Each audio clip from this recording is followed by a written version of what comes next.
We arrived late to Christmas dinner and overheard my daughter-in-law mocking my husband's burn scars. People lose their appetite seeing those horrible marks. Her father arrived right behind us. He turned pale. "I know those scars," he whispered. "Where are you watching from today? Drop your location in the comments below and hit that like and subscribe button." Let me tell you how 20 minutes of overhearing a conversation destroyed my family and revealed a secret that had been buried for 55 years. Traffic on Christmas Eve is a special kind of hell, and my husband James and I were stuck right in the middle of it. A jackknifed semi had turned Interstate 95 into a parking lot, and we'd been sitting there for 40 minutes while our son David's Christmas dinner got colder by the minute. "We should call them," James said, drumming his scarred fingers on the steering wheel. Those burns covered his right hand and arm, traveling up to his neck and part of his face. 55 years since the fire that gave them to him, and they were still the first thing people noticed about my husband. I didn't mind them. I'd fallen in love with James Porter when we were both 17, 3 years after the accident that marked him. To me, those scars were proof that my husband was a hero, even if he never wanted to talk about how he got them. "David knows we're stuck in traffic," I said, checking my phone. "I texted him 20 minutes ago." James shifted in his seat, uncomfortable in the dress shirt I'd convinced him to wear. He hated formal dinners, hated being looked at, hated the way people's eyes would flicker to his scars and then quickly away, pretending they hadn't noticed. Our daughter-in-law Ashley had never been good at pretending. The traffic finally started moving at 6:30. We were supposed to have arrived at 5. David and Ashley's house in the suburbs was beautiful. All colonial architecture and manicured lawns, the kind of place that screamed success. Our son had done well for himself as a corporate lawyer, married a beautiful woman, given us 2 grandchildren. But something had been off lately. David seemed tired whenever we visited, worn down, and Ashley had been making comments, little digs that she probably thought were jokes, about James's appearance, about his reluctance to take family photos, about how he always wore long sleeves, even in summer. "Maybe we should have brought wine," James said as we pulled into their driveway. I could hear the anxiety in his voice. He knew Ashley didn't like him, though he'd never said it out loud. "We brought wine last time, and she said we were predictable," I reminded him. "We brought flowers the time before, and she said they clashed with her color scheme. There's no winning with Ashley." We walked up to the front door, and that's when I heard it. The window next to the door was cracked open, probably to let out cooking smells, and Ashley's voice carried clearly into the cold December air. "I still can't believe you expect me to seat him at the head of the table. People lose their appetite seeing those horrible marks. He looks like something out of a horror movie." I felt James freeze beside me. My hand was on the doorbell, but I couldn't press it, couldn't move.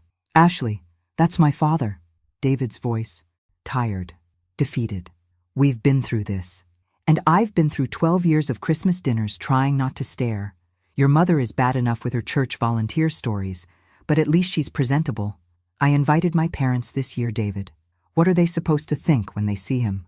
Maybe they'll think he's a human being who got hurt in an accident," David said, but there was no fight in his voice. "We've talked about this." "No, you talked. I sat there and took it because that's what I always do." "Well, not tonight. Tonight I'm saying what I really think. Your father gives me the creeps, and I'm tired of pretending otherwise." The sound of a car pulling up behind us made us both turn. A silver Mercedes, expensive and gleaming. An older couple got out, the man tall and distinguished with silver hair, the woman elegant in a red dress. Ashley's parents. I'd never met them before. In 12 years of marriage, Ashley had always said they were too busy to attend family functions, always traveling or committed to something else. The man stopped when he saw us, his eyes going to James. And then something strange happened. All the color drained from his face. He grabbed his wife's arm so hard she gasped. "Robert? What's wrong?" she asked. But Robert Mitchell wasn't looking at her. He was staring at James's scars, at the pattern of burn tissue that traveled from his hand up his arm. His mouth opened, closed, opened again. "I know those scars," he whispered. "Dear God, I know those scars." The words hung in the frozen air between us. Robert Mitchell's eyes locked on my husband's face. His wife, Patricia, looked between them, confused and increasingly alarmed. "Robert, what are you talking about?" she demanded. "How could you possibly know this man?" Before anyone could answer, the front door swung open. Ashley stood there, her face flushed from cooking, a perfect hostess smile plastered across her face. That smile died the instant she saw all of us standing there in her driveway, a tableau of confusion and shock. "Mom, Dad, you're early," she said, then noticed James and me. "Oh, Helen. James, you're finally here." The emphasis on finally wasn't lost on me. Neither was the way her eyes flickered to the open window, calculating whether we might have heard anything. The guilt that flashed across her face told me everything I needed to know. "Are you going to invite us in, or should we conduct Christmas dinner in the driveway?" I asked sweetly. Years of dealing with difficult people at my hospital job had taught me how to maintain a smile while wanting to strangle someone. Ashley stepped back, flustered. Of course, come in, everyone." Robert Mitchell hadn't moved. He was still staring at James, who had gone very still beside me. I knew that stillness. It was how James reacted when he was overwhelmed, when he wanted to run, but was forcing himself to stay put. "Robert, are you coming?" Patricia asked, her voice sharp with concern. He shook himself, like a man coming out of a trance. "Yes. Sorry. I thought I recognized something." But his eyes kept returning to James as we all filed into the house. David appeared from the kitchen, wearing an apron that said "Grill Master" that Ashley had probably bought him. Our son looked exhausted, the kind of tired that comes from more than just a long day at work. When he saw his father, his face brightened genuinely for the first time. "Dad, Mom, I'm so glad you made it." He hugged us both, and I felt him hold on to James a little longer than usual. Traffic was awful. "Right? Complete nightmare," James confirmed, his voice steady despite what we'd just heard. "Sorry we're late." Ashley was making introductions, her voice bright and fake. "David, these are my parents, Robert and Patricia Mitchell. Mom, Dad, this is David's father James and his mother Helen. We've heard so much about you," Patricia said graciously, extending her hand.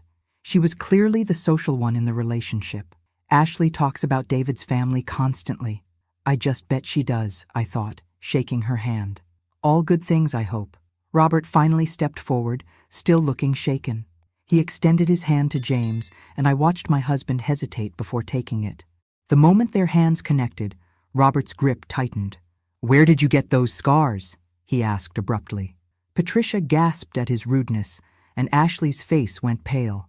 "Dad, that's not appropriate," she said quickly. "Let's all go sit down. Dinner's almost ready." But Robert wasn't letting go of James's hand. "Please, I need to know. Where did you get them?" James's jaw tightened. I knew he was about to pull away, to retreat into himself the way he always did when people asked about the scars. But something in Robert's face stopped him. The older man wasn't asking out of morbid curiosity. He was asking like his life depended on the answer. "A fire," James said quietly. "I was 15. It was a long time ago." "Where?" Robert pressed. "What kind of fire?" "Dad, seriously," Ashley interjected, her voice rising. "This is completely inappropriate." "Ashley, stop." Robert's voice cracked like a whip. I'd never heard him speak before, but clearly this was a man used to being obeyed. He turned back to James. "Was it an apartment building? In Philadelphia? August 1970? The room went utterly silent. Even the Christmas music playing softly in the background seemed to fade away. James's face had gone white. "How did you know that?" he whispered. Robert's eyes filled with tears. "Because I was there. You pulled me out. You saved my life." If someone had told me that Christmas dinner would end with my daughter-in-law in tears, my son looking like he'd been hit by a truck, and a 73-year-old man crying into his wine glass, I would have told them they were crazy. But there we were. After Robert's revelation, Ashley had tried to salvage the dinner. She'd ushered everyone to the dining room, served the food with shaking hands, and attempted to make normal conversation. But normal had left the building the moment Robert Mitchell recognized my husband's scars. The children, Emma and Tyler, sat at the kids' table in the kitchen, blissfully unaware of the tension. Their voices and laughter felt like they were coming from another world, a simpler one where Christmas dinner didn't involve life-altering revelations. Robert couldn't stop looking at James. Patricia had given up trying to understand what was happening and was simply watching her husband with growing concern. David kept glancing between his father and his father-in-law, clearly trying to process the impossible connection. And Ashley? Ashley looked like she wanted to disappear into her chair. "I need to know the whole story," Robert said finally, pushing away his untouched plate. "I've spent 55 years wondering who pulled me out of that building. I never saw your face clearly. There was too much smoke, too much chaos. The police couldn't identify you because you left before the ambulances arrived." James's fork clattered against his plate. "I left because I was scared. I was 15 years old, and my parents had told me never to draw attention to myself. We were poor, living in the worst part of Philadelphia. My father always said that poor kids who played hero ended up blamed for whatever went wrong." "So you saved someone's life and then just ran away?" Patricia asked, not unkindly. She seemed to be grasping the magnitude of what had happened. "I went to the hospital later," James said quietly. "I wanted to make sure to check if anyone had died. The nurse told me everyone made it out. That was enough for me." "Everyone made it out because of you," Robert said, his voice thick with emotion. "I was 18, living in that building with 5 other college students. We'd been drinking, celebrating the end of summer. Someone knocked over a candle, and the whole place went up like a tinderbox. I was on the 3rd floor, trapped in my room. The hallway was nothing but flames." He paused, wiping his eyes with his napkin. Patricia reached over and squeezed his hand. "I'd given up," Robert continued.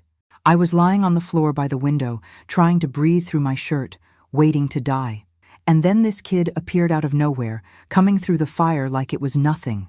You grabbed me, threw me over your shoulder, and carried me down a back staircase I didn't even know existed." James was staring at his plate, his jaw clenched. I knew he hated talking about this, hated being the center of attention. "The stairs collapsed," James said finally. "Right after we got to the bottom. That's when I got burned, when the ceiling came down. I dropped you, pushed you out the back door, and ran. I could hear sirens coming, and I just ran. I tried to find you," Robert said. "For years I tried. I hired investigators, put out ads in newspapers, even went on local television once. But I had no name, no face, just the memory of a teenage kid who saved my life and then vanished." Ashley stood up abruptly, her chair scraping against the floor. "I need to check on the pie," she said, her voice too high, too tight. But David was looking at her with an expression I'd never seen before, something between realization and betrayal. "You knew," he said softly. "Somehow you knew about this." Ashley froze halfway to the kitchen. "I don't know what you're talking about." "Yes, you do," David continued, standing up himself. "Your father just told us he's been looking for the person who saved him for 55 years. And somehow, after 12 years of marriage, after 12 years of you making comments about Dad's scars, of you finding excuses to keep your parents away from family events, suddenly they show up on Christmas Eve." "That's ridiculous," Ashley said, but she wouldn't meet anyone's eyes. "It's just a coincidence." "Is it?" I asked quietly. All eyes turned to me. "Because it seems awfully convenient that after 12 years of your parents being too busy, too unavailable, always traveling or committed to something else, they suddenly appear tonight. The same night you were complaining about James's appearance, complaining loudly enough for us to hear through an open window." Ashley's face flushed bright red. "You were eavesdropping?" "The window was open," James said, and there was a hardness in his voice I rarely heard. "We heard everything you said about me, about how I look like something out of a horror movie, about how people lose their appetite looking at my scars." Patricia Mitchell gasped. "Ashley Marie, you did not say that." But Ashley's expression had shifted from embarrassed to defensive. "You don't know what it's been like. 12 years of explaining, of watching people stare, of having to warn friends before they meet him so they don't react badly. So instead of being grateful that your husband's father is a good man who happens to have scars from saving someone's life, you decided he was an embarrassment," I said. The anger I'd been holding back since overhearing her comments was starting to crack through. "You made him feel unwelcome in your home. You made your own husband choose between you and his father." "I never asked David to choose," Ashley protested. "Didn't you?" David's voice was cold. "Every time we planned a family event, you had a reason Dad shouldn't come. Too many people, bad timing, uncomfortable seating. I see it now. You've been pushing him away for years." "Because it's exhausting," Ashley shouted. The mask had finally come off completely. "It's exhausting being married to you, David. Your mother with her saint act. Always volunteering, always perfect. Your father with his scars and his silence, making everyone uncomfortable, and you, always defending them, always putting them first. They're my parents, David said quietly. And I'm your wife, Ashley shot back. When are you going to choose me? The silence that followed was deafening. Robert Mitchell stood up, his face a mask of disappointment. We're leaving, he said to Patricia. I won't sit here and listen to my daughter speak about the man who saved my life this way. Dad, wait, Ashley started, but Robert held up his hand. You knew, he said, and his voice was full of pain. Somehow you knew about the fire, about what happened, and you kept it from me. For how long, Ashley? How long have you known? She didn't answer. She didn't have to. The guilt was written all over her face. Robert turned to James, who had stood up as well. I'd very much like to talk to you more, if that's all right. To thank you properly. To hear the whole story. But not here. Not tonight. James nodded silently. Robert pulled out a business card and pressed it into James's hand. Please, he said simply. Then he and Patricia left, walking out into the cold Christmas night, leaving behind a dinner table full of cold food and broken illusions. But that wasn't even the most surprising part of the evening. The week after Christmas was always quiet at the hospital where I worked as a volunteer coordinator. Most people were home recovering from holiday meals and family drama. I could relate to both. James had been quiet since that disastrous dinner. Not his usual comfortable quiet, but something deeper. He'd locked himself in his workshop in the garage, spending hours building a bookshelf that nobody had asked for and we didn't need. David had called twice, apologizing for Ashley's behavior, making excuses I didn't want to hear. I'd listened because he was my son, but my patience for defending the indefensible had worn thin somewhere around excuse number 5. What I didn't tell David was that I'd done something I wasn't particularly proud of. I'd called Patricia Mitchell. The conversation was awkward at first. Two women who'd met exactly once, under the worst possible circumstances, trying to navigate a situation neither of us had signed up for. But Patricia was gracious, and after the initial uncomfortable pleasantries, we'd actually started talking. I need to understand something, I'd said finally. How did Ashley know about the fire? About James? Patricia had been quiet for a long moment. I'm not entirely sure, but I have a theory. She'd explained that 3 years ago, Ashley had become obsessed with genealogy. She'd started researching family history, interviewing relatives, compiling information. Robert had mentioned the fire during one of those interviews, talking about how it had changed the trajectory of his life, how the young man who'd saved him was his ghost, the hero he could never find. Robert became very successful because of what happened that night, Patricia had told me. He'd been a mediocre student, partying too much, wasting his parents' money. The fire made him realize how precious life was. He went on to build a very successful investment firm. He spent decades doing charitable work, funding fire safety programs, helping burn victims, all because of what your husband did. And Ashley knew this? I think she figured it out somehow. Robert described the burns, their pattern, and she'd seen James's scars. She must have put it together. And instead of telling her father, she kept it secret, I said, the pieces falling into place. Because she knew her father would want to meet James, would want to thank him, and she'd spent years convincing David to keep his father at a distance. I'm so sorry, Patricia had said. If I'd known, if Robert had known, we would have come forward years ago. Now, sitting in my office at the hospital, I couldn't stop thinking about Ashley's choice.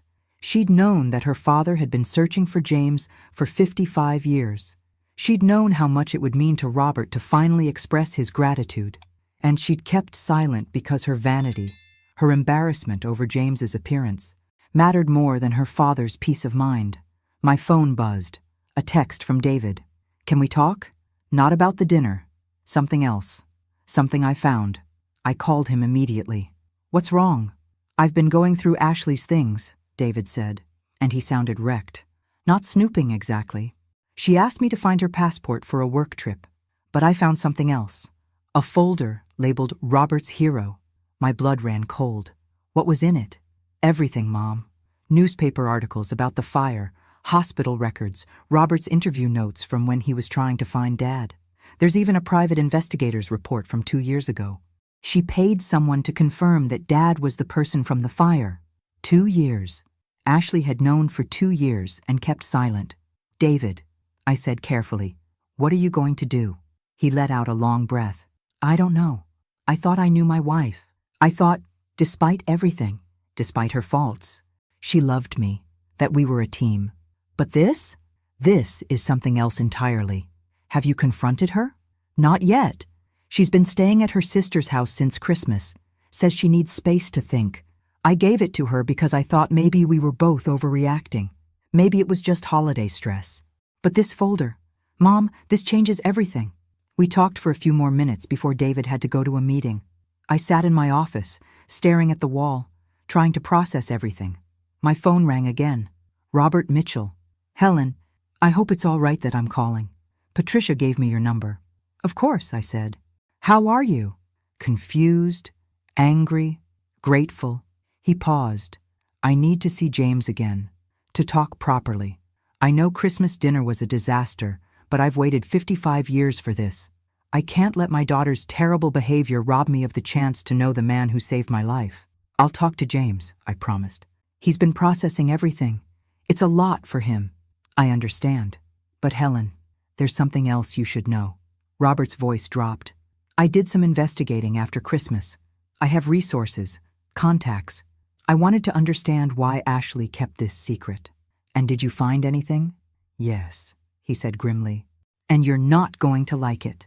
The coffee shop Robert Mitchell had chosen for our meeting was quiet, upscale, the kind of place where conversations were private and the coffee cost more than it should. James had initially refused to come, but I'd finally convinced him by pointing out that the man deserved closure after 55 years. Robert was already there when we arrived, sitting in a corner booth with 2 thick folders in front of him. He stood when he saw us, and for a moment, the 2 men just looked at each other. Then Robert extended his hand, and this time, James took it without hesitation. "Thank you for coming," Robert said. "I know this is all very strange." "That's one word for it," James replied, but there was no hostility in his voice, just wariness. We ordered coffee, and for a few minutes we made small talk. The weather, the traffic, anything to avoid the elephant in the room. Finally, Robert pushed one of the folders toward us. "I need to show you something," he said. "I hired a private investigator after Christmas, not to look into you, James, into Ashley." James and I exchanged glances. "Why?" I asked. "Because I needed to understand why my daughter would keep something this important from me, why she'd let me spend years searching for someone when she knew exactly where he was." Robert's jaw tightened. "What I found is worse than I imagined." He opened the folder. Inside were printed emails, text messages, bank statements. The documentation was extensive and damning. "Ashley knew about James 2 years ago," Robert began. "She hired a private investigator to confirm his identity after I mentioned the fire during one of her genealogy interviews. The investigator found James relatively easily. There aren't that many men in their 70s with that specific pattern of burn scars in this area." "So she's known for 2 years," James said quietly, "and never told you." "That's not all." Robert pulled out a series of emails. "These are between Ashley and a family therapist. She'd been going to counseling, not couples therapy with David, but individual sessions. She'd told the therapist about the situation, about knowing her father was looking for James, about her embarrassment over James's scars." I started reading the printed emails. My hands began to shake. In them, Ashley described a plan, a deliberate, calculated plan to separate David from his parents. She'd written about how she needed to phase out her in-laws, especially James, because their presence made her uncomfortable. She'd strategized about how to create distance, how to make David choose between his wife and his father without making it obvious. "This email is from 18 months ago," Robert said, pointing to one near the bottom of the stack. "She's discussing how to handle the situation if I ever found James on my own. Her plan was to claim coincidence, to act surprised, and to then use the situation to finally convince David to cut contact with his father completely." "How would that work?" James asked, his voice hollow. "She believed that if I met you and wanted to form a relationship, it would create awkwardness and pressure. She could use that pressure to convince David that it was too complicated, too weird, that it would be better for everyone if your family just backed away." Robert's face was gray with shame. My daughter planned to use my gratitude as a weapon to isolate your son from you. I felt sick. This wasn't just family drama or a daughter-in-law with boundary issues. This was calculated psychological manipulation. There's more, Robert said, and his voice broke slightly. These bank statements show that Ashley withdrew $15,000 from our family trust 2 years ago. The stated purpose was home renovations, but David told me they didn't do any renovations that year. Then what was the money for? I asked, though I had a terrible feeling I already knew. I believe she paid the private investigator much more than the initial fee to keep quiet, to not only find James, but to ensure the information never reached me. She bought his silence. James had gone very still beside me. Why would she go to such lengths? Robert met his eyes. Because you embarrass her. Because in her shallow, image-obsessed world, having a father-in-law with visible scars is a liability. And because she knew that if I ever met you, I'd want you in my life. I'd want to honor you, to include you in family events, to make up for 55 years of missed gratitude. And that would make you impossible to hide. The coffee shop suddenly felt too small, too warm. I needed air, but I couldn't move. I'm sorry, Robert said, and he was crying now, tears rolling down his distinguished face. I'm sorry my daughter is the person who would do this. I'm sorry that my gratitude, my search, somehow became ammunition she could use against your family. James reached across the table and did something I never expected. He put his scarred hand over Robert's. It's not your fault, James said quietly. You couldn't have known. But I should have, Robert insisted. I should have seen what kind of person she was becoming. Patricia tried to tell me that Ashley was too focused on appearances, too concerned with image over substance. I thought she was being too hard on our daughter. I was wrong. We sat in silence for a moment. Then James asked the question I'd been afraid to voice. What are you going to do with this information? Robert wiped his eyes. That depends on what you want. These documents prove that Ashley deliberately kept us apart. They prove she's been manipulating David for years. With your permission, I'd like to share them with my son-in-law. He deserves to know the truth about the woman he married. James looked at me. I could see the conflict in his eyes. He was a kind man, a private man, someone who avoided confrontation whenever possible. But he was also a father, and his son had been caught in Ashley's web for 12 years. Do it, I said, making the decision for both of us. David needs to know everything. But what we didn't know then was that Ashley had one more card to play, and it was going to tear our family apart even further. David called at 11 o'clock on a Friday night, 3 weeks after our meeting with Robert. James was already asleep, but I was up reading, unable to settle my mind. The phone's ring made me jump. Mom! His voice was rough, like he'd been crying. I need you to come over, now, please. What's wrong? Are the kids okay? The kids are fine. They're at Ashley's sister's house. It's Ashley. Just please come. I can't do this alone. James was awake by then, sitting up in bed with concern written across his face. I told him briefly what David had said, and we both got dressed in record time, driving through the empty streets to David's house with my heart pounding. David met us at the door. He looked terrible, like he hadn't slept in days. His eyes were red and swollen, his hair uncombed. The house behind him was dark, except for one light in the kitchen. I confronted her, he said without preamble. Robert gave me all the documents. I waited until the kids were gone, until we were alone. I showed her everything. And? James prompted gently. David laughed, a bitter sound with no humor in it. She admitted it, all of it. The private investigator, the money, the plan to separate me from you. She said she did it because she loves me, because she wanted us to have our own life, free from the complications of my family. David, I started, but he held up his hand. That's not why I called you here. Come inside. There's something you need to see. We followed him through the dark house to his home office. The computer was on, the screen showing what looked like a video chat program. David sat down, gestured for us to take the other chairs, and clicked play on a saved video. Ashley's face filled the screen. She was sitting in what looked like a hotel room, her makeup perfect, her expression calm. But there was something in her eyes that I'd never seen before, something cold. Since you won't answer my calls, David, I'm sending this, her recorded voice said. I know Robert showed you his little investigation. I know you think you understand what happened, but you don't. Not really. The video. Ashley took a sip of wine, completely composed. Yes, I kept the information about your father from my dad. Yes, I paid the investigator to stay quiet. And yes, I've been working for years to create distance between you and your parents. But I had good reasons. Good reasons, James repeated quietly, his voice thick with disbelief. On screen, Ashley continued. Your mother is a manipulative woman who uses her volunteer work and her sweetness to control everyone around her. Your father is damaged goods, David. Physically, emotionally, psychologically damaged. And I didn't want that damage touching our children. I felt James flinch beside me. David's jaw was clenched so tight I could hear his teeth grinding. I knew if my father met James, it would become this whole thing. Video. Ashley went on. The hero worship, the gratitude, the constant family dinners where we'd all have to pretend those scars aren't horrifying to look at. I protected our family from that. I protected our children from having to explain to their friends why their grandfather looks like he crawled out of a fire. He literally did crawl out of a fire, I said, my voice shaking with rage. Saving her father's life. There's more, David said flatly. He fast-forwarded the video. Ashley's face reappeared. And if you think this is going to end with you choosing them over me, you're wrong.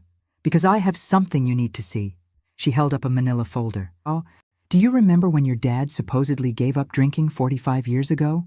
When he told everyone he'd quit, that he'd gotten sober, that he'd turned his life around? James went rigid beside me. David, turn it off. Dad, she's lying. Whatever she's about to say, she's lying. But Ashley was still talking on the screen. I found medical records, hospital admissions. Your father wasn't just drinking 45 years ago. He was hospitalized 3 times for alcohol poisoning. And Helen covered it up. She lied to you, told you he had the flu, that he was working late, anything to hide the truth. I felt the blood drain from my face. It was true. All of it was true. 45 years ago, James had hit rock bottom with his drinking. It had been the darkest period of our marriage, months of hospital visits and lies and desperate prayers that he'd survive. But he had survived. He'd gotten sober. He'd stayed sober for 45 years. Mom?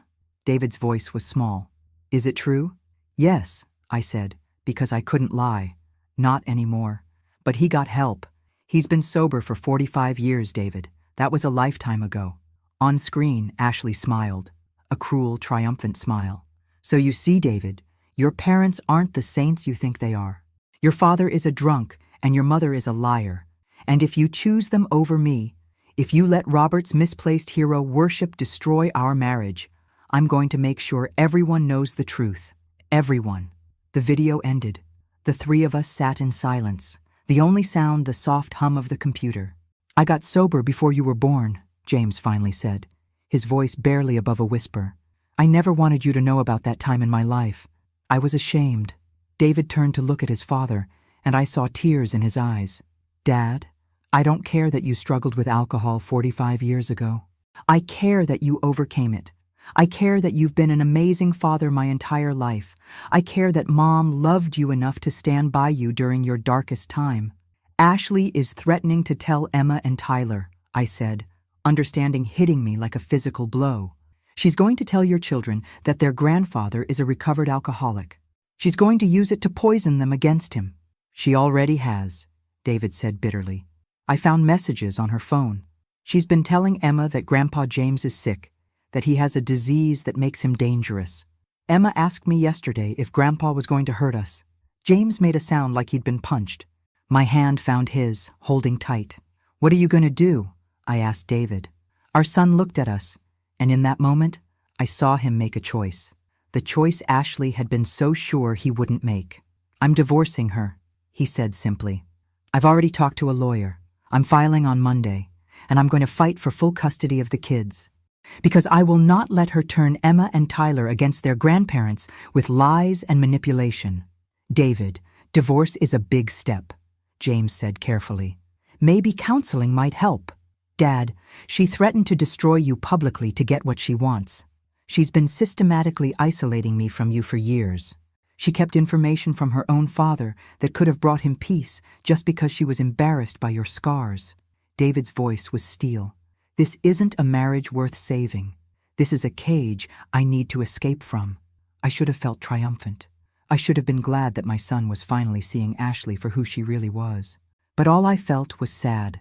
Sad that it had come to this. Sad that my grandchildren were going to go through their parents' divorce. Sad that Ashley's vanity and cruelty had poisoned something that should have been beautiful. We'll support whatever you decide, I told David. No matter what. I know, he said. That's the difference between you and her. You've always supported me, even when it was hard. Even when I probably didn't deserve it. Ashley only supports me when I do exactly what she wants. We stayed for another hour, talking through logistics and next steps. When James and I finally left, the sky was starting to lighten with the first hints of dawn. In the car, James was quiet for a long time. Finally, he spoke. I'm sorry you had to cover for me 45 years ago. I'm sorry I put you in that position. You were sick, I said firmly. Addiction is an illness. You got treatment. You've been sober for 45 years. You have nothing to apologize for. Ashley's going to tell everyone. The kids, the neighbors, maybe even the press if she's angry enough. Let her, I said, surprising myself with the vehemence in my voice. Let her tell the world that you struggled with alcohol addiction in your 20s and overcame it. Let her tell everyone that I stood by my husband during his darkest hour. I'm not ashamed of our story, James. I'm proud of it. I'm proud of you. He was crying then, quiet tears running down his scarred face. I pulled over into an empty parking lot and held him while he cried. This man who had saved a stranger from a burning building, who had overcome addiction, who had survived 55 years of people staring at his scars and still remained kind. But we both knew the battle with Ashley was far from over, and we had no idea just how low she was willing to go. The divorce papers were served on a Tuesday morning. Ashley's response came that same afternoon in the form of a Facebook post that went viral within hours. I was at the hospital when my phone started blowing up with notifications. Text messages, missed calls, emails from people I barely knew. I ignored them until my supervisor, Margaret, came to find me, her face grave. Helen, you need to see this, she said, handing me her phone. Ashley's post was a masterpiece of manipulation. She'd written a long, emotional essay about how she'd tried to protect her children from their grandfather's troubling history, only to have her husband turn on her. She portrayed herself as a concerned mother, standing up against a family that enabled addiction and covered up the truth. She'd even included photos of James, carefully chosen to emphasize his scars, with captions about how trauma affects whole families. But the worst part was the comments. Hundreds of them, from people who didn't know us, didn't know the real story. People calling James a monster, calling me an enabler, saying that David was wrong to choose his parents over his wife. Some even suggested that Child Protective Services should get involved, that Emma and Tyler weren't safe around their grandfather. I felt like I was going to be sick. The hospital board is going to see this, Margaret said gently. They're going to have questions about your judgment, about why you kept your husband's history private. It was 45 years ago, I said, my voice shaking. He's been sober longer than some of these commenters have been alive. I know.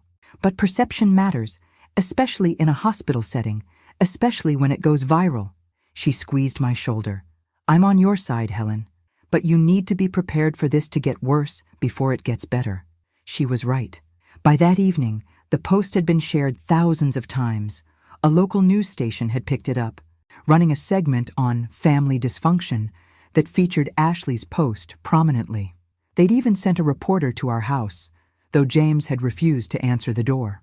David was beside himself when he called that night. I'm getting calls from everyone. My boss, my colleagues, clients. Ashley's post is making me look like I'm choosing an alcoholic parent over my children's safety. Have you talked to your lawyer? James asked. He was sitting very still on the couch, his face expressionless.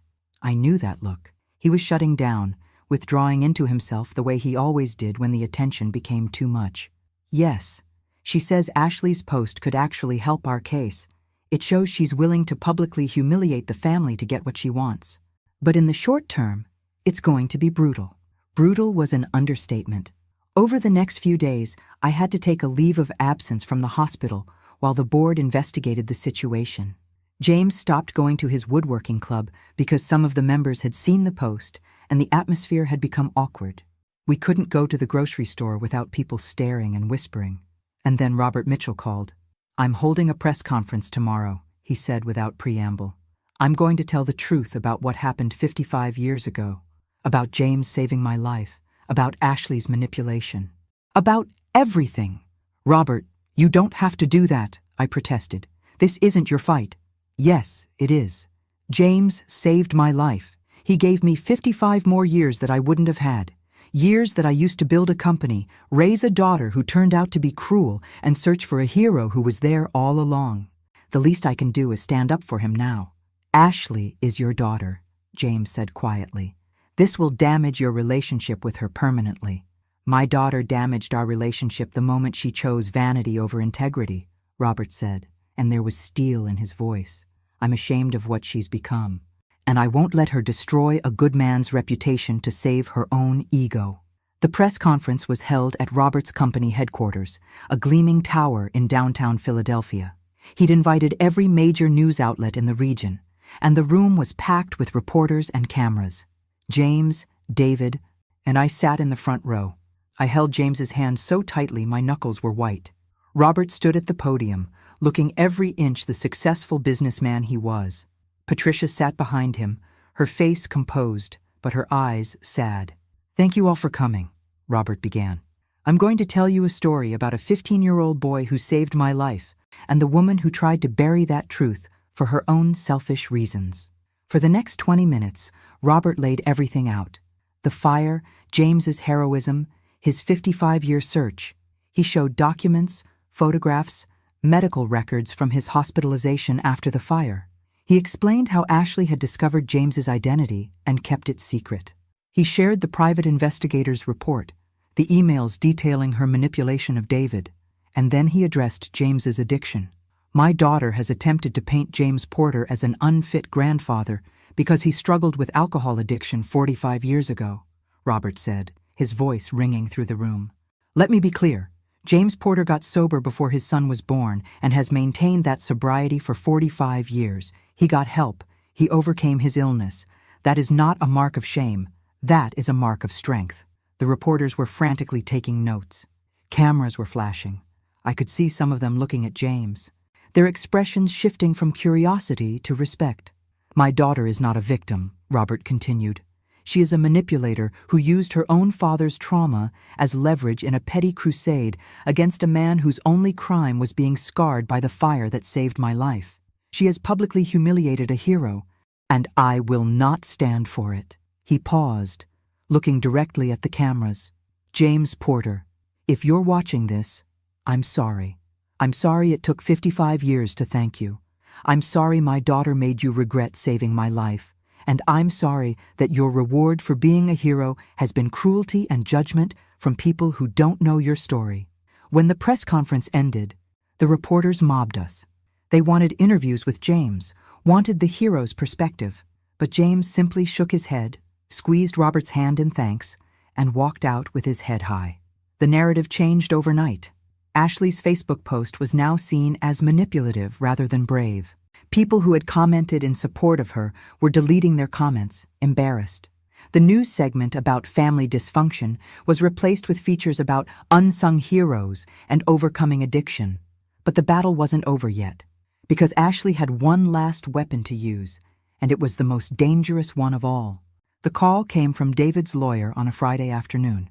Her voice was tight with controlled anger. "Ashley has filed a motion for emergency custody of the children. She's claiming that James poses a danger to Emma and Tyler based on his history of addiction and what she's calling unstable behavior patterns." "That's insane," David said. We were all on speakerphone in our kitchen, James's face growing paler by the second. "My father hasn't had a drink in 45 years. He's never been anything but loving with the kids." "I know, but she's found a psychologist willing to testify that children of alcoholics can relapse under stress, and that the recent media attention constitutes stress.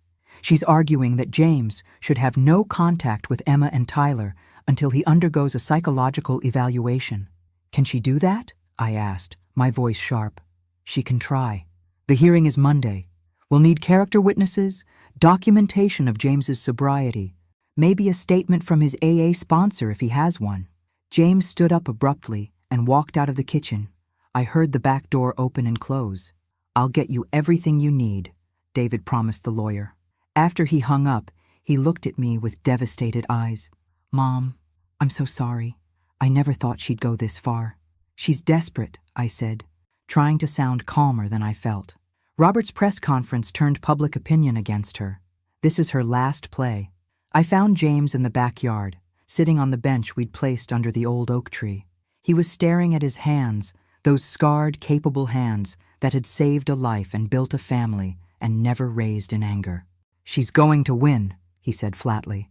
Some judge is going to look at me, look at my record, and decide I'm too dangerous to be around my own grandchildren. No, I said firmly, sitting beside him. That's not going to happen. We have 45 years of sobriety. We have character witnesses. We have Robert Mitchell ready to testify about your character. Helen, look at me. He turned to face me, and I saw the defeat in his eyes. I'm a 70-year-old man with burn scars and a history of alcoholism. Ashley is a pretty young mother claiming she's protecting her children. Who do you think people will believe? The truth, I said. People will believe the truth. But I wasn't as certain as I sounded. The weekend before the hearing was the longest of my life. David's lawyer worked around the clock gathering evidence. Robert offered to testify. James's former AA sponsor, a man named Carl, who'd become a good friend over the years, agreed to come. David compiled photo albums and videos showing James with the children, proof of their loving relationship. But none of us could shake the feeling that we were fighting an uphill battle. Sunday night, I couldn't sleep. I kept thinking about Emma and Tyler, about how they'd asked to visit us, but Ashley had refused to let them come, about how Emma had started asking David if Grandpa James was sick, like her mother said, about how Tyler had cried because he missed our Sunday afternoon cookie baking sessions. At 2 a.m, I got up and went to James's workshop in the garage. The bookshelf he'd been building was finished now, beautiful oak with intricate carvings. He'd told me it was for Emma's room, a place for all her beloved books. The door to the workshop opened, and James appeared, looking as sleepless as I felt. I was thinking, he said quietly, maybe I should agree to the psychological evaluation. Maybe I should agree to limited contact with the kids, supervised visits. Whatever makes this stop. No, I said. That's exactly what Ashley wants. She wants you to admit you're dangerous, even though you're not. She wants you to validate her lies. But if it means David gets his children back, isn't it worth it? I walked over to him, put my hands on either side of his scarred face, and made him look at me. James Porter, you are the bravest, kindest, most honorable man I've ever known. You ran into a burning building to save a stranger when you were 15 years old. You fought your way out of addiction and stayed sober for 45 years.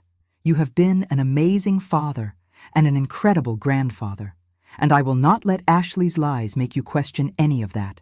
He was crying then, and I held him while he cried for the second time in as many months. This man who rarely showed emotion, who kept his pain private, who carried his scars both visible and invisible with quiet dignity. What if I lose them? He whispered. What if the judge decides I can't see Emma and Tyler? I don't know if I can survive that. You won't lose them, I promised, even though I wasn't sure I could keep that promise. We're going to fight this, and we're going to win. Monday morning arrived too soon.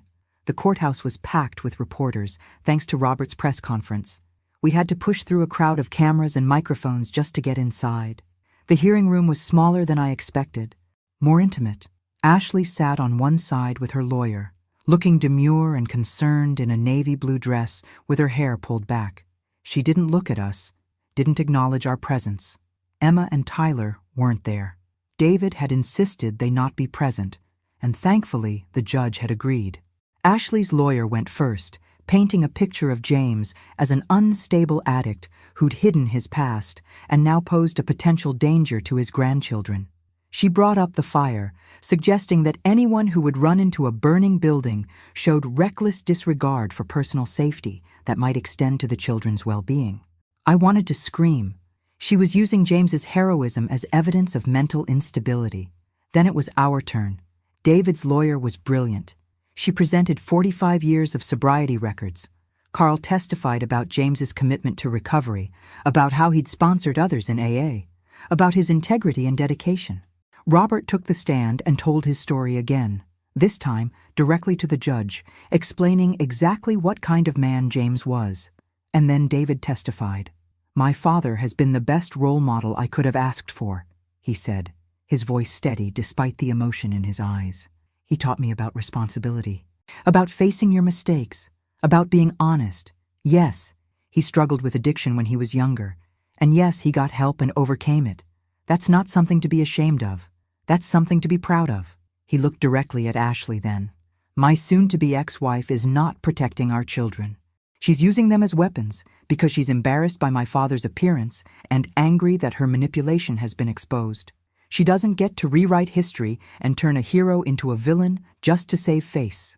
The judge was a woman in her 60s, her expression unreadable. She listened to everything, took notes, and then called for a recess. We waited for 2 hours. 2 hours of sitting in uncomfortable chairs in the courthouse hallway, watching lawyers come and go, wondering if our family was about to be torn apart permanently. Finally, we were called back in. The judge looked at Ashley, then at us, then at the stack of documents in front of her. "I've reviewed all the evidence presented today," she began, "and I've listened to testimony from both sides. Mrs. Porter, you've painted a picture of Mr. James Porter as a dangerous addict. But the evidence doesn't support that characterization." Ashley's face went white. "What the evidence shows is a man who made mistakes in his youth, sought help, and has maintained sobriety for 45 years. It shows a grandfather who has a loving relationship with his grandchildren, supported by photographs, videos, and testimony from multiple witnesses. It shows a hero who saved a life at great personal cost, not a reckless individual." The judge turned to Ashley. "What this evidence also shows, Mrs. Porter, is a pattern of manipulation and deception on your part. You kept vital information from your own father for years. You attempted to isolate your husband from his parents. And now you're attempting to use your children as leverage in a custody dispute. Your Honor, I was only trying to protect my children," Ashley protested. "No, Mrs. Porter, you were trying to control your husband and punish your in-laws. There's a significant difference." The judge looked back at her papers. "I'm denying your emergency custody motion. Mr. James Porter poses no danger to his grandchildren, and there is no basis for restricting his contact with them. In fact, I'm going to recommend that when the final custody arrangement is determined, Mr. Porter's continued involvement in Emma and Tyler's lives be specifically protected." I grabbed James's hand. David was crying. Ashley looked like she'd been slapped. Ashley looked. "Furthermore," the judge continued, "I'm troubled by your willingness to publicly smear a family member's reputation for your own benefit. The court takes a dim view of parental alienation, Mrs. Porter. If this pattern continues, it will be taken into account in the final custody determination." We'd won. Against all odds, with everything stacked against us, we'd won. But as we left the courthouse, pushing through the reporters, I saw Ashley's face, and I knew this wasn't over. Not really. Because while we'd won the legal battle, the emotional damage had been done. And some wounds don't heal, no matter how much time passes. 3 weeks after the hearing, David called with news that made my blood run cold. "Mom, Ashley's gone. She took the kids."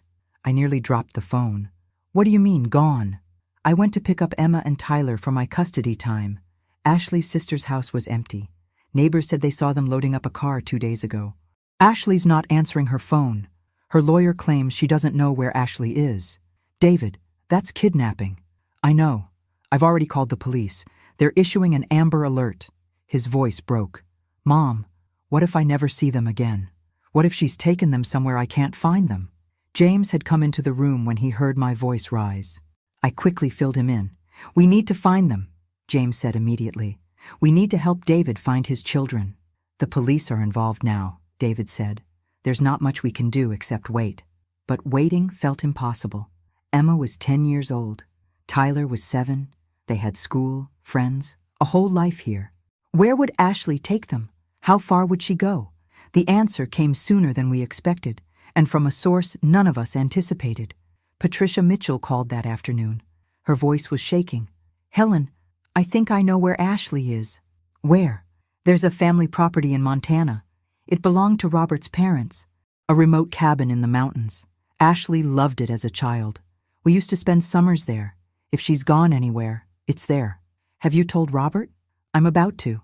But Helen, there's something else you need to know. Something I found in Ashley's old room when I was looking for clues about where she might have gone." I waited, my heart pounding. "I found a journal from 2 years ago, right around the time she hired that private investigator to find James. She'd been documenting everything, her plans, her thoughts." Patricia's voice dropped to almost a whisper. "Helen, she was planning this from the beginning. The manipulation, the isolation, even the possibility of taking the children and disappearing. It's all in there, written out like a battle plan.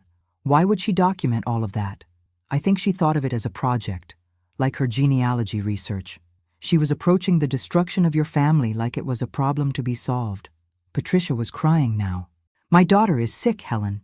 Not mentally ill, but morally sick. And I helped create her by always excusing her behavior, always defending her, always putting her wants first. Patricia, this isn't your fault. Isn't it? Robert tried to teach her values. I taught her that appearances mattered more than character. That being pretty and charming was more important than being kind. I modeled the exact behavior she's now using to destroy people's lives." We got off the phone after she promised to send David the journal and the address of the Montana property.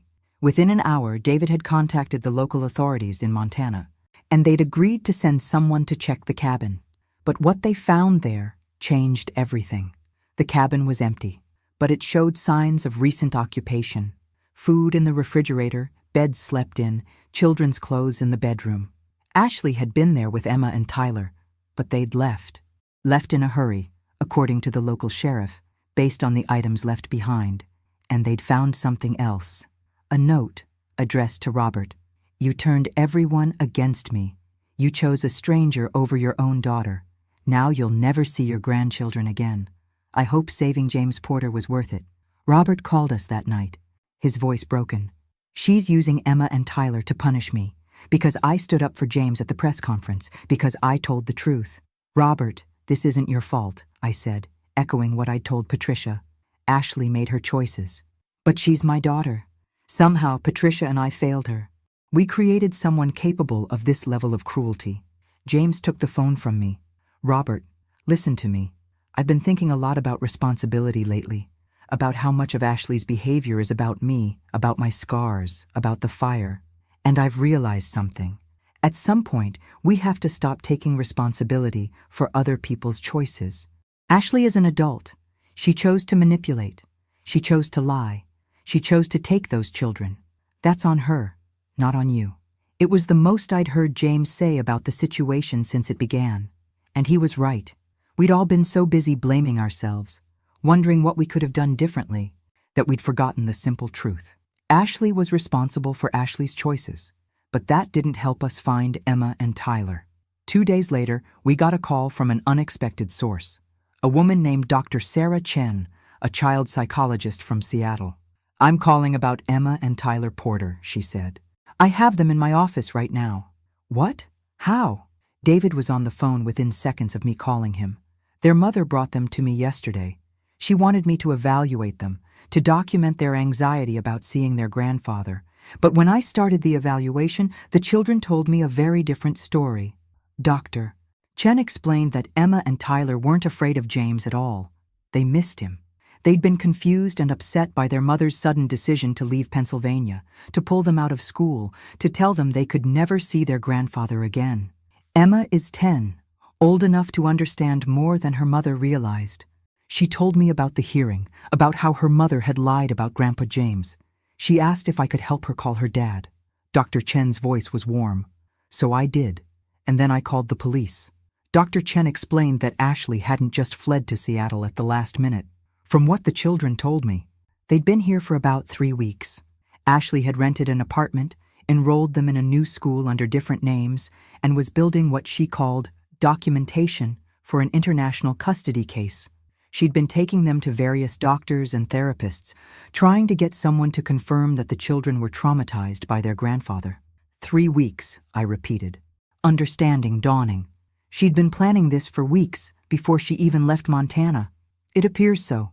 The children said they went to the Montana cabin first, stayed there for a few days while their mother figured things out, then drove to Seattle. Ashley told them it was a vacation, but Emma knew something was wrong when her mother enrolled them in school and told them to use fake names. Ashley had been arrested an hour ago, picked up at a coffee shop while her children were in Dr. Chen's office. She was being charged with custodial interference and kidnapping. She would be extradited back to Pennsylvania to face charges. Emma and Tyler were safe. They were flying home the next day with a social worker. We all went to the airport to meet them. David was shaking, barely holding himself together. When Emma and Tyler came through the gate, both children broke into a run. Tyler made it to David first, throwing himself into his father's arms. But Emma ran past David, straight to James. "Grandpa," she sobbed, wrapping her arms around him. "Mom said you were sick. She said you were dangerous, but I knew she was lying. I knew it." James sank to his knees, holding his granddaughter, this brave little girl who'd seen through her mother's manipulation. "I'm okay, sweetheart. I'm okay."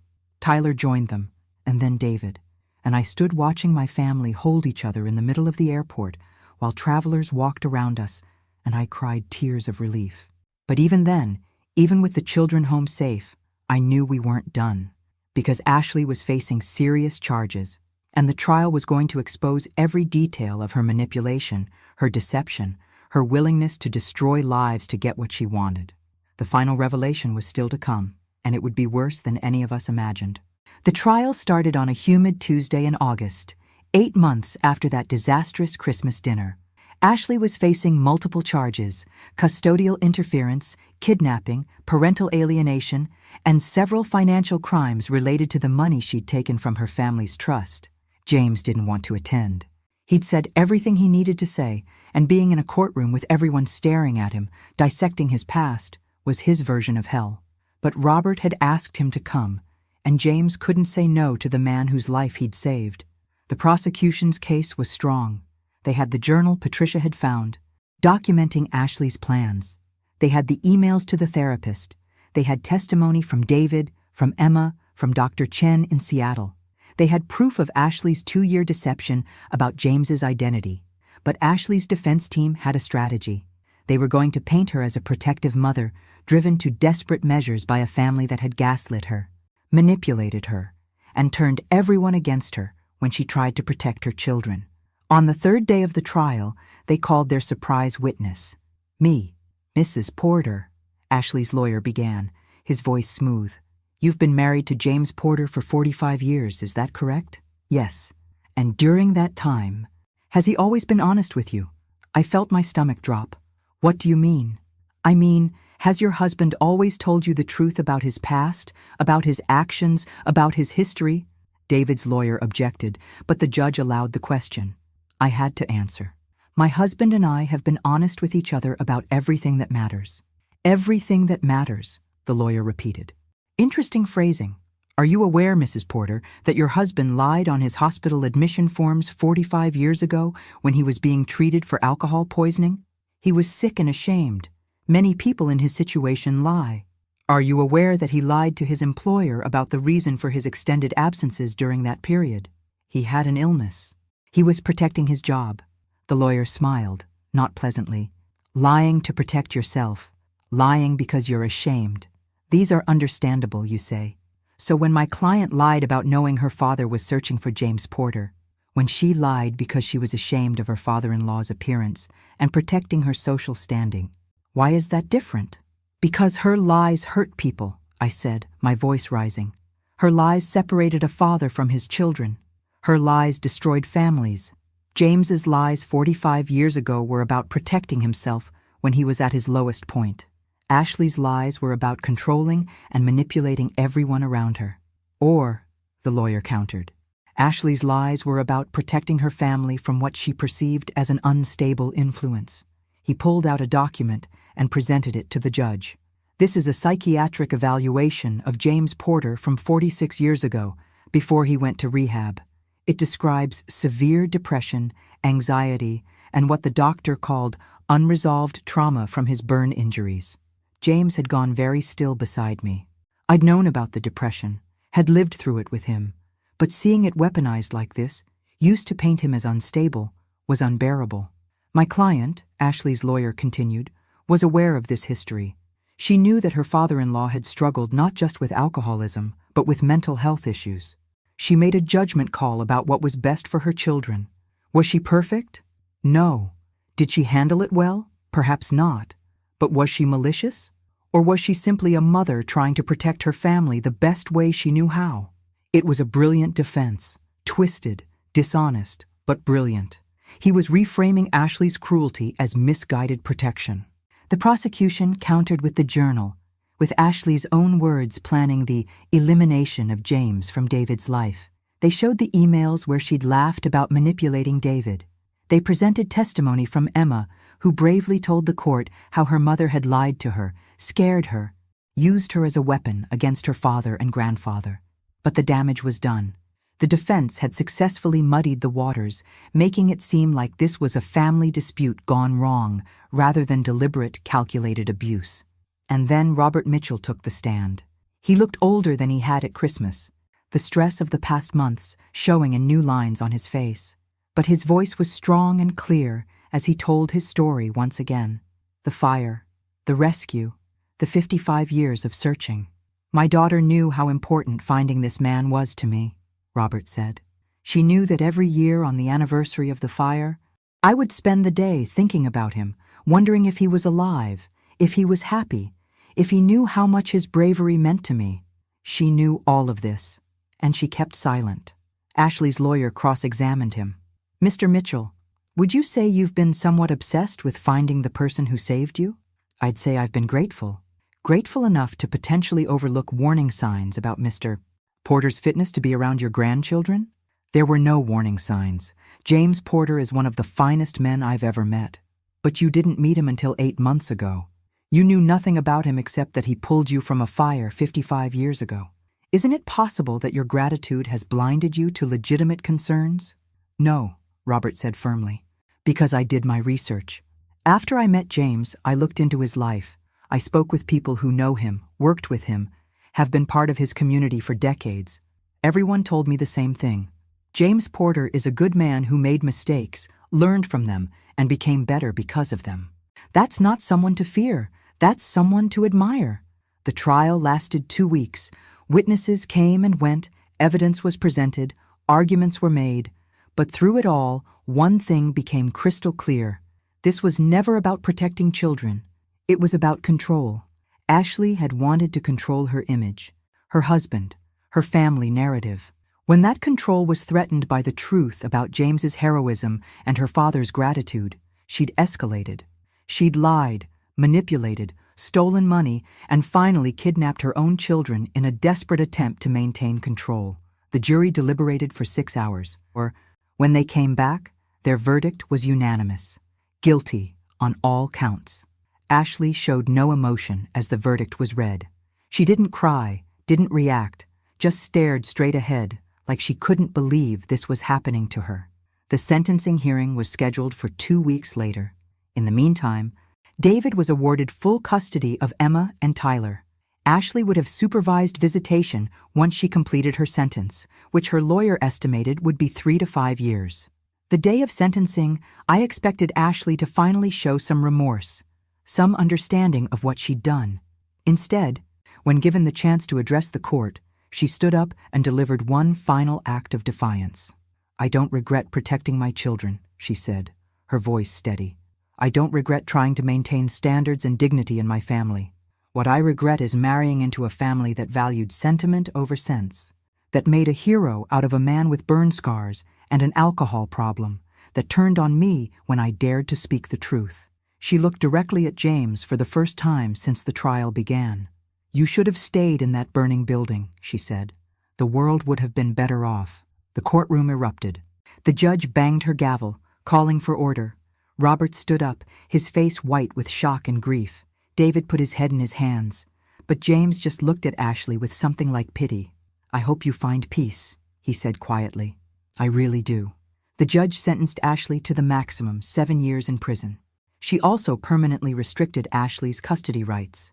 Even after her release, she would only have supervised visitation with Emma and Tyler, pending psychological evaluation and family therapy.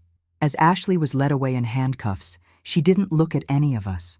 Not her father, not her soon-to-be ex-husband, not her children who were safely at home with a babysitter. She walked out of the courtroom with her head high, still convinced she'd done nothing wrong. Outside the courthouse, reporters mobbed us again. But this time, we were ready. James stood at the microphone, this man who hated attention, who'd spent 55 years trying to hide his scars and his past. He looked directly at the cameras and spoke. 55 years ago, I ran into a burning building because someone needed help. I didn't think about being a hero. I didn't think about the consequences.